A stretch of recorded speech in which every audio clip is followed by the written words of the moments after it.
মই ডিংকলঘৰ গাঁৱৰ গাঁও প্ৰধান নগেন টাও। আপোনালোকে ইতিমধ্যে দেখিছে এই আমাৰ যিডোখৰত খহনীয়া আপোনালোকৰ দৃষ্টিগোচৰ হৈছে, এই খহনীয়াটো আচলতে আজি 2 বছৰ আগতো এবাৰ ঠিক এনেধৰণৰ পৰিস্থিতি এটা উদ্ভৱ হৈছিল। কিন্তু আমি উপায়ন্তৰ হৈ গাঁৱৰ ৰাইজে চান্দা সংগ্ৰহ কৰি শ্ৰমদান কৰি পেলাই এই পথছোৱা প্ৰায় 30 মিটাৰমান হ'ব আমি নিজে মেৰামতি কৰি লৈছিলোঁ, যাৰ ফলত আজি 2-3 বছৰ আমি সুচলভাৱে যাতায়াত কৰি আছিলোঁ। কিন্তু দুৰ্ভাগ্যবশতঃ যোৱা ৰাতিৰ যি মুষলধাৰ বৰষুণ, নিশাৰ ভিতৰতে বৰষুণৰ পানীয়ে এই ঠাইডোখৰ আমি যি মেৰামতি কৰা ঠাইডোখৰ পানীয়ে উটুৱাই লৈ যোৱাৰ ফলত আমাৰ ডিংকলঘৰ গাঁৱৰ প্ৰায় 4 ভাগৰ 3 ভাগ মানুহ ইতিমধ্যে আমি বহিৰাজ্যৰ পৰা বিচ্ছিন্ন হৈ আছোঁ। আমাৰ সকলো ৰাইজৰ গাড়ী, মটৰচাইকেল ইত্যাদি চব এই খহনীয়াৰ ইপাৰে আমি আবদ্ধ হৈ আছোঁ। কাজেই আমি ইতিমধ্যে আজি মই গাঁও প্ৰধান হিচাপে স্থানীয় প্ৰশাসন তথা জলসম্পদ বিভাগকো মই দৃষ্টিগোচৰ কৰিলোঁ। জানিব পাৰিছোঁ তেওঁলোক ইতিমধ্যে কিছু সময়ৰ পিছতে ইয়াত আহি উপস্থিত হ'ব। নিশ্চয় আশা ৰাখিছোঁ আমি ইয়াৰ এটা উপায় আমি পাম বুলি আশা ৰাখিছোঁ এতিয়ালৈকে। অৱশ্যে আমি এতিয়াই থিৰাংকৈ ক'ব নোৱাৰোঁ, তেওঁলোকৰ লগত আমাৰ যোগাযোগ আছে। কিন্তু কথা হ'ল কি, এই সমস্যাটো সম্পৰ্কে আমি বিভিন্ন সময়ত আমাৰ স্থানীয় বিধায়ক মহোদয়ক আমি বহুতবাৰ দৃষ্টিগোচৰ কৰিছোঁ। অন্ততঃ আমাৰ ইয়াত পাৰ্কোপায়নৰ ব্যৱস্থাটো কৰি দিলেও সামূহিকভাৱে আমাৰ এই সমস্যাটো সমাধান হয়। তেখেত আমাক বহু সময়ত কথাও দিছে, কিন্তু আজিৰ প্ৰতি কামটো হৈ উঠা নাই। আৰু যোৱা উপনিৰ্বাচনত জলসম্পদ বিভাগৰ মন্ত্ৰী স্বয়ং আহি পেলাই তেওঁ নিজেই হাত দাঙি আঙুলি টুৱাই পেলাই কৈ গ'ল যে ইয়াত আমি ৰাইজৰ এই ব্যৱস্থাটো কৰি দিয়া হ'ব। কিন্তু আজি 2-3 বছৰ পাৰ হ'ল, আজিৰ প্ৰতি এই ব্যৱস্থা কোনো আমি দেখিবলৈ নাপালোঁ। যাৰ কাৰণে আমি আমাৰ ডিংকলঘৰ গাঁৱৰ মানুহ ৰাইজ আজি আমি বহিৰ্জগতৰ পৰা বিচ্ছিন্ন হ'ব লগা হৈছে। ইতিমধ্যে আপোনালোকক কিছু ব্যক্তিয়ে বাইট দিছে।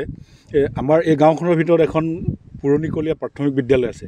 এই বিদ্যালয়খনত গাঁৱৰ ইটো মূৰৰ পৰা কণ ছাত্ৰ ছাত্ৰীসকল অহা যোৱা কৰে বিদ্যালয়লৈ। আৰু এই অৱস্থাত মাক বাপেকে ল'ৰা ছোৱালীবিলাকক কোলাত লৈ পেলাই স্কুলত থৈ আহিব লগা অৱস্থা আজি বহু দিনৰ পৰাই চলি আছে। গতিকে আমি আপোনালোকৰ যোগেদি তেওঁলোকক দৃষ্টিগোচৰ কৰিব বিচাৰোঁ, এই সমস্যাটো যাতে তেওঁলোকে সমাধান কৰি দিয়ে, নহ'লে আমাৰ এই মানুহখিনি বহিৰ্বিশ্বৰ লগত যোগাযোগ বিচ্ছিন্ন হ'ব।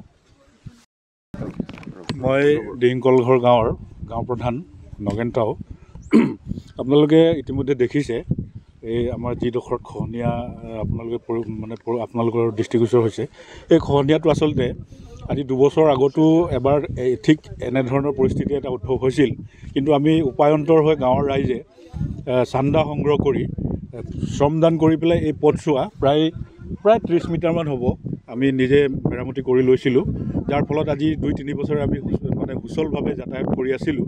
কিন্তু দুৰ্ভাগ্যবশতঃ যোৱা ৰাতিৰ যি মুষলধাৰ বৰষুণ, নিশাৰ ভিতৰতে বৰষুণৰ পানীয়ে এই ঠাইডোখৰ আমি যি মেৰামতি কৰা ঠাইডোখৰ পানীয়ে উটুৱাই লৈ যোৱাৰ ফলত আমাৰ ডিংকলঘৰ গাঁৱৰ প্ৰায় 4 ভাগৰ 3 ভাগ মানুহ ইতিমধ্যে আমি বহিৰাজ্যৰ পৰা বিচ্ছিন্ন হৈ আছোঁ।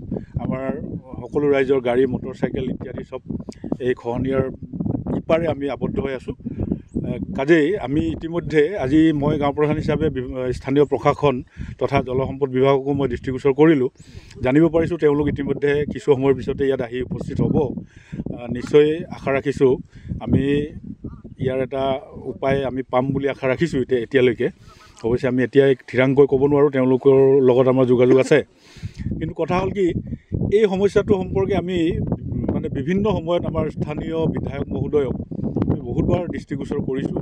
অন্ততঃ আমাৰ ইয়াত পাৰ্কোপায়নৰ ব্যৱস্থাটো কৰি দিলেও সামূহিকভাৱে আমাৰ এই সমস্যাটো সমাধান হয়। তেখেত আমাক বহু সময়ত কথাও দিছে, কিন্তু আজিৰ প্ৰতি কামটো হৈ উঠা নাই। আৰু যোৱা উপনিৰ্বাচনত জলসম্পদ বিভাগৰ মন্ত্ৰী স্বয়ং আহি পেলাই তেওঁ নিজেই হাত দাঙি আঙুলি টুৱাই পেলাই কৈ গ'ল যে ইয়াত আমি ৰাইজৰ এই ব্যৱস্থাটো কৰি দিয়া হ'ব। কিন্তু আজি 2-3 বছৰ পাৰ হ'ল, আজিৰ প্ৰতি এই ব্যৱস্থা কোনো আমি দেখিবলৈ নাপালোঁ। যাৰ কাৰণে আমি আমাৰ ডিংকলঘৰ গাঁৱৰ মানুহ ৰাইজ আজি আমি বহিৰ্জগতৰ পৰা বিচ্ছিন্ন হ'ব লগা হৈছে। ইতিমধ্যে আপোনালোকক কিছু ব্যক্তিয়ে বাইট দিছে। আমাৰ এই গাঁওখনৰ ভিতৰত এখন পুৰণিকলীয়া প্ৰাথমিক বিদ্যালয় আছে। এই বিদ্যালয়খনত গাঁৱৰ ইটো মূৰৰ পৰা কণ ছাত্ৰ ছাত্ৰীসকল অহা যোৱা কৰে বিদ্যালয়লৈ।